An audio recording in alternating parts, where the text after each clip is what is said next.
El proceso de lo cual la audiencia ha soltado como secretario de Estado para guardo juramentar dia 2 de juli estava a acompanhar entre outros também para o ministro de Binnenlandse Zaken e Koninklijke Relaties de NSC que Judith Uitermark e como também staatssecretaris para herstel de Groningen Eddie van Marum. Het is mijn volle intentie om de waardevolle relatie die wij hebben met de overzeese delen, om daar ook op een warme manier naar te kijken. En inhoudelijk zal de staatssecretaris daar de lead in hebben.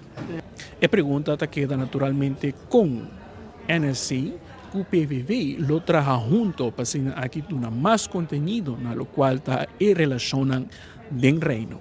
De eilanden echt wel onze warme aandacht nodig hebben. En wij gaan nu de komende 8 weken aan de slag met het verder uitwerken van de hoofdlijnen in een concreet regeerprogramma. En daar gaan we aan de slag en daar zullen we ook het gesprek met de overzeese delen goed voor voeren. En ik heb zelf ook al hele leuke reacties gekregen vanuit Curaçao. Dus ik ga met goede moed vooruit. Een keer Aruba bezocht?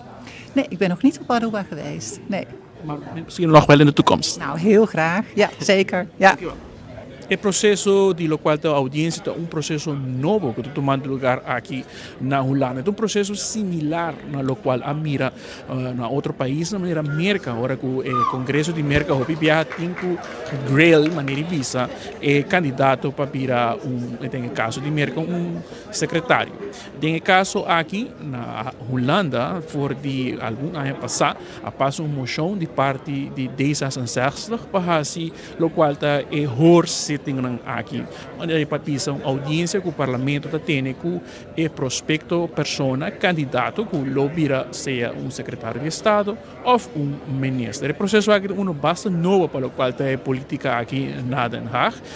Sin embargo, naturalmente, tem dia que juramentar o ministro ou o staatssecretaris por eventualmente ganhar moção de desconfiança em adelante, se em caso tem certa dúvida para lo cual está su nombramiento. Amita Marco Espinosa, voor Den Haag, Holanda, para 24horas.com. Nos, daar promete de noticia.